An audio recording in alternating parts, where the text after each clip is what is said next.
देखी तुम माटी खाए है सब ओरहन दे थे। भगवान कन्हैया जब मुंह खोले बाबूजी तो भगवान कन्हैया के मुँह में पूरा का पूरा ब्रह्मांड का दृश्य दिखाई गया। माँ यशोदा मूर्छित हो गई, अरे बाप रे बाप। और जब होश हुआ तो सोचत है कि हमार बेटवा कोनो साधारण लड़का, ये तो स्वयं परमात्मा है। वाह भगवान वाह, तोहरी लीला बड़ी गजब परमात्मा। कहना है एक लाइन तर्ज है,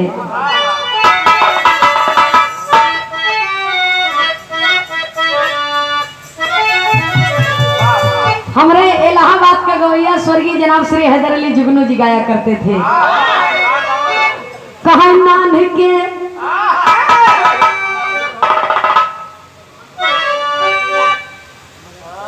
गाया करते थे, नान के दुल्हन लिया जसोदा, नान के दुल्हन लिया जसोदा मैया, नान के दुल्हन लिया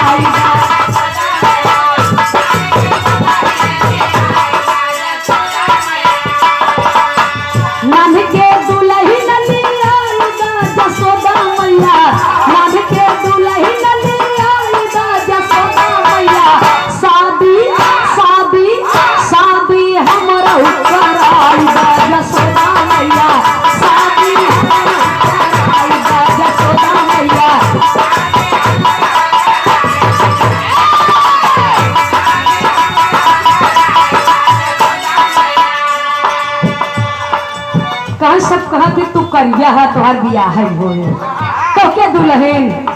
भगवान कन्हैया नान्हे के हैं, छोटे के छोट छोट पाँव बा डोलत है अंगनैया में, माई के चोटिया पकड़ के गुथत है। कहा माई सब कहा कि तुहार बियाह है हो, जैसे हम है ऐसे ही नान के दुल्हन ले आए दे तो हमें। माई यशोदा हंसे लगी, कोरा में उठाई कन्हैया के दुलारे लगी, वाह कन्हैया वाह।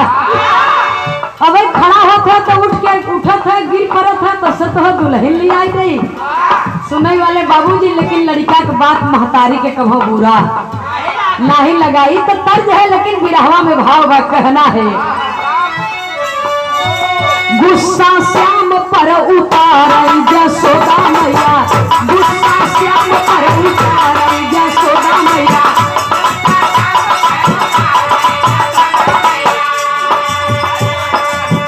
गुस्सा श्याम पर उतार जसोदा मैया, गुस्सा श्याम पर उतार जसोदा मैया, पाके पाके पाके लाल के दुलारी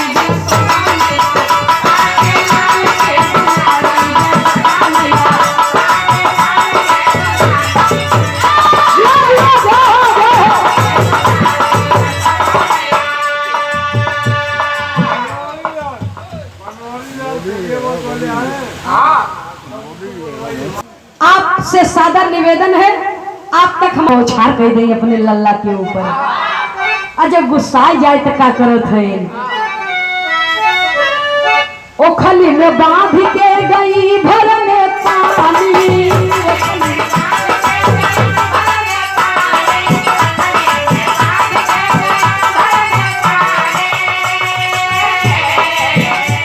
अब खींचत खींचत ओखली बाहर गई ले तूफानी, खींचत खींचत ओखली बाहर गई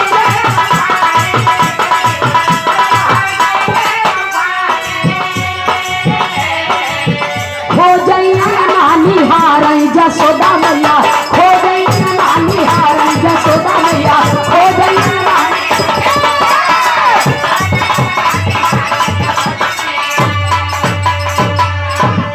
सुने वाले बाबूजी,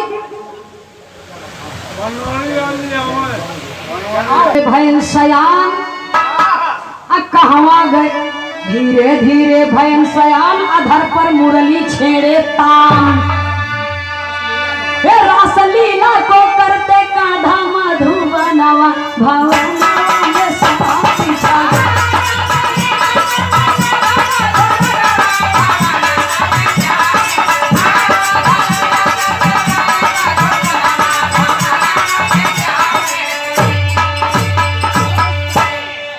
सुने वाले बाबूजी, बड़े प्रेम पूर्वक से धीरे धीरे समय बीत रहा है, और जब बीत रहा है भगवान कन्हैया जब तनिक और बड़ा भैन, जब तनिक और बड़ा भैन तो बाल लीला से रास लीला प्रारंभ कर दिए। और जब रास लीला प्रारंभ कर दिए, यहीं पर एक लाइन गीत बा मास्टर साहब, अभी अभी आप लोगों ने सुना था सोहर गीत, तो एक फरमाइश भी है कमेटी की ओर से, 2 लाइन ज्यादा नहीं, इसलिए कि सोहर का समय पीछे हट गया है, तो 2 लाइन हम सुना दे रहे हैं, उसके बाद आप लोग कहेंगे तो फिर बाद में सुना देंगे। कहना है मास्टर साहब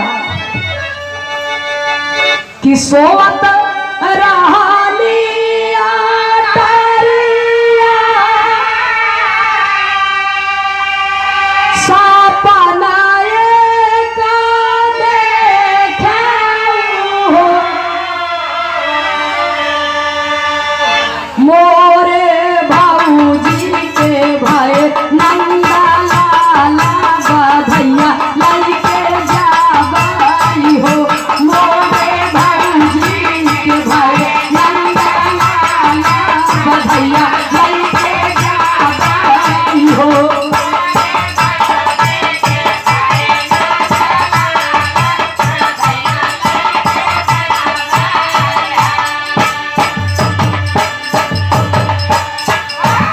मोरे पिछवा रावा सोना रवा भैया मितावाई हो, अमिता गढ़ी ना देता हाथे भैया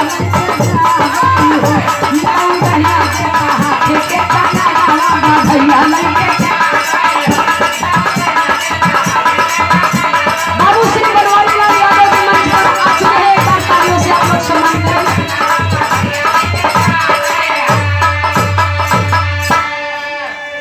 रास लीला करना प्रारंभ कर दिए, तो उस समय गोकुल नगरी और बरसाने नगरी का माहौल क्या था।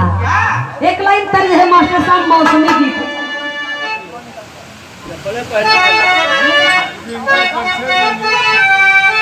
बोले बाबूजी एक ही दुल्हनी दुल्हा, तब का 7-8 ही समझत है का तू, द्वापर युग समझ लिए है। एक ही दुल्हनी के दुल्हा, एक नंबर का गजेड़ी रहे। आ जब दुल्हनिया के विदा कराए के घरे ले जाए के आए, आ जब सोए के टाइम हो गए, तो जब भीतर जाता तो भीतर बैठ के दुल्हनी के हाल समाचार ना पूछे, तो ओकर चिलम पर चिलम चटकी बा, तो जोहर जोहर 12 बज गया, 1 बज गया, 2 बज गया, तब दुल्हनिया कहाई गजवा गजवा यारे हो मोरे गजवा धीरे में पिया हो दुल्हे रजवा सोए बजे हो गजवा धीरे में पिया हो दुल्हे रजवा।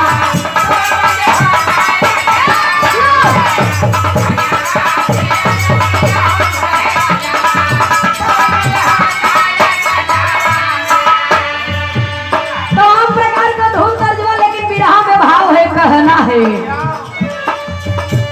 कि रतिया रतिया रे हो मोरे कान्हा, ए रतिया रास चल बृंदा बनावा सखी संग दासो ललनावाना, रतिया रास चल बृंदा बनावा सखी संग दासो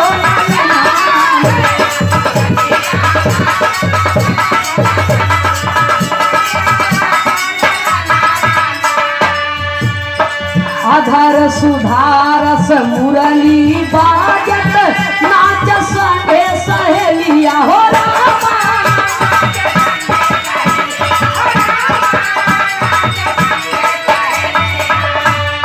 गावत महारास के गनावा, गावत महारास के गनावा सखी संग दासो ललनावाना।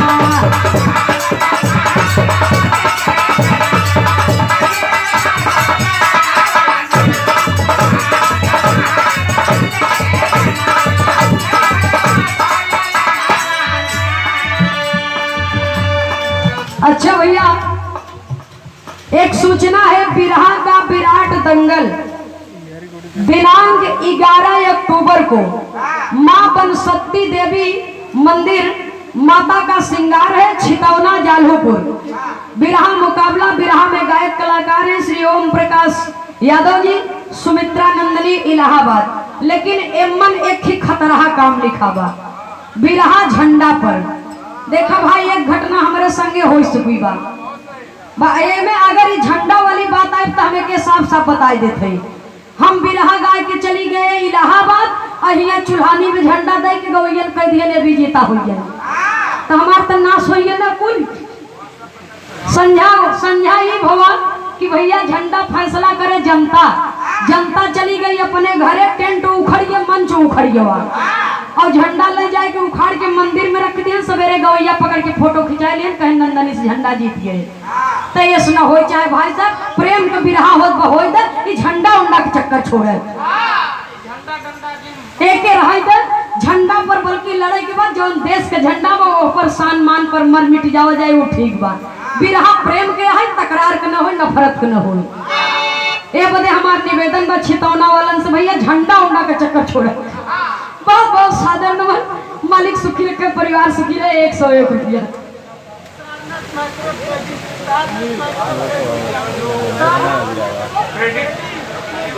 ना है। भगवान के प्रेम में सभी सखियां बाबूजी आधी आधी रात की उठ के जाते हैं रास लीला करने के लिए। और जब पहुंचते हैं फिर हम एक लाइन बड़ी बेजोड़ तर्जवा मास्टर साहब कहना है।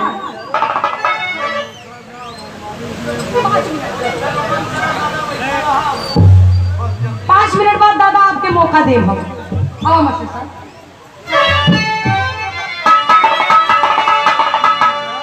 बड़ी बेजोड़ तर्जमा आज बिरहा से ये लुप्त होते जा रही है। क्यों का प्रेम गड़राने से लगा बा, तो क्यों का प्रेम कोहराने से लगा बा, लेकिन क्यों का प्रेम आहिराने से लग गए। तो वही धुन है, कहना है।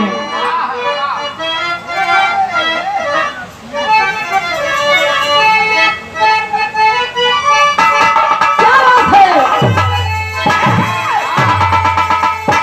अरे हम गवनवा नहीं जा,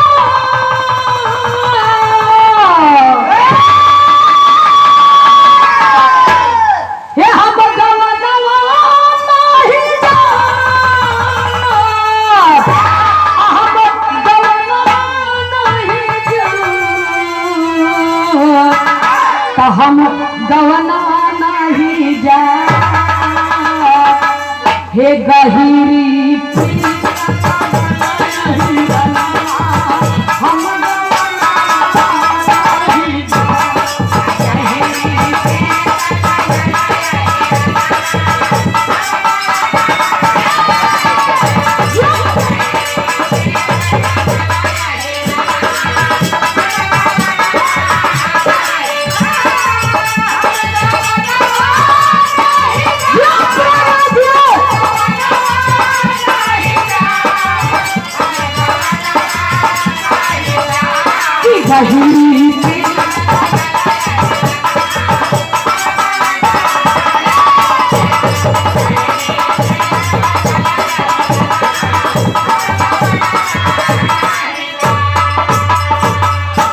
लेकिन बिरहा में भाव है, कहना है।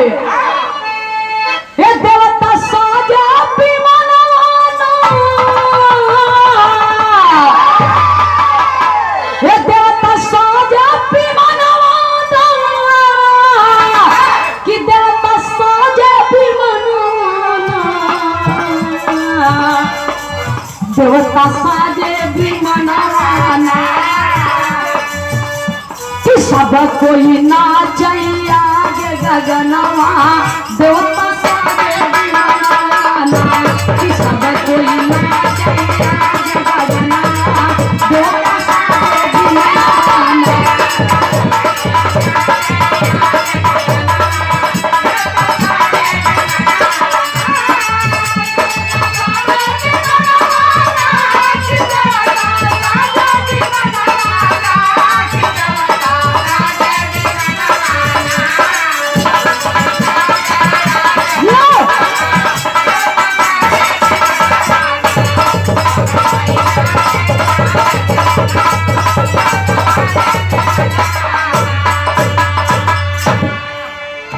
रसिया रास रचाए भारी, अरे सब कोई नाचे गगनवाना, सब कोई नाचे गगनवाना, कि सब कोई नाचे गगनवाना, कि रस से डूबल बाहिरना, सब कोई नाचे गगनवाना, कि रस से बाहिरना, सब कोई नाचे गगनवाना, कि रस में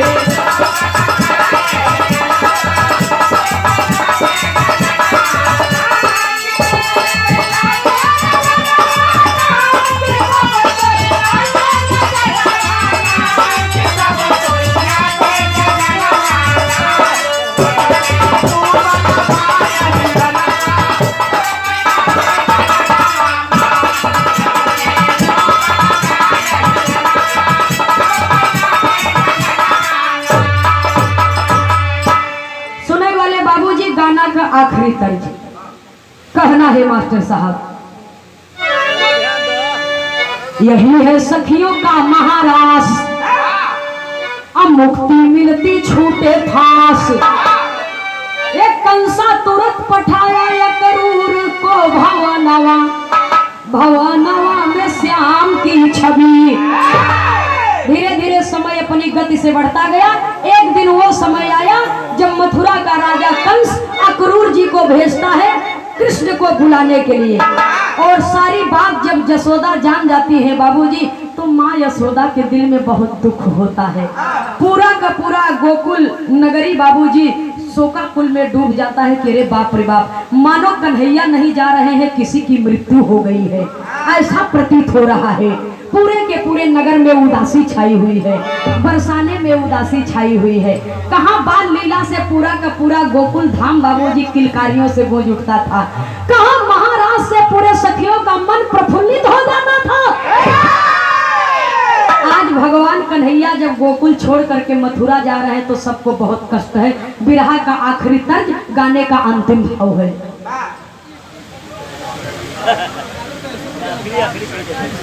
परमादरणीय बाबू श्री बनवारी लाल यादव जी बजाएगा श्याम,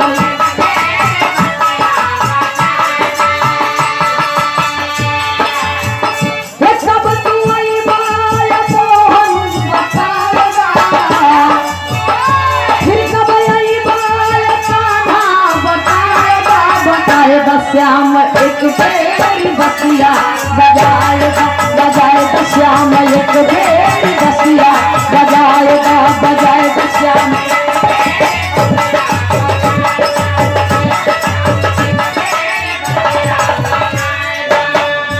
लेकिन सभी के सभी नगरवासी भगवान कन्हैया के रथ के सामने लेट जाते हैं कि भगवान को हम जाने नहीं देंगे, लेकिन होनी तो हो के रहती है। कहते क्या है, जाई न दे मोहन बताएगा, बताएगा जाई न दे मोहन बताएगा।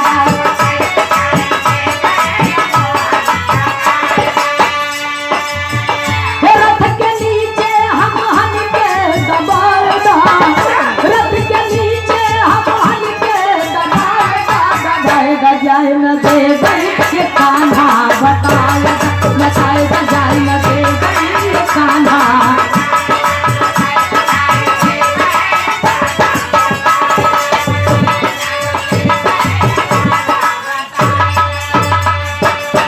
सुन के खबर तड़पे, सुन के खबर तड़पे जल बिन मछरिया, सुन के खबर तड़पे जल बिन मछरिया।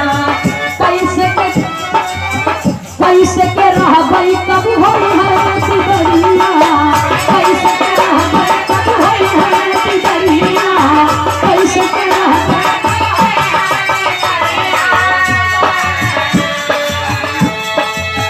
हे बगिया होई है पीरान तनी बताएगा, बगिया होई है पीरान तनी बताएगा, बताएगा जाई न देवई मोहन, जाई न देवई मोहन।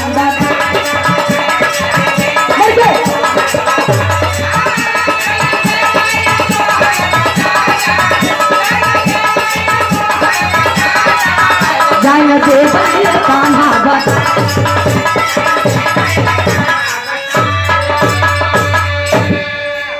सब लाख अनुनय विनय कर रहे हैं बाबूजी। हरि तज गोकुल मथुरा को गए, नयना सबके सैलाब भये।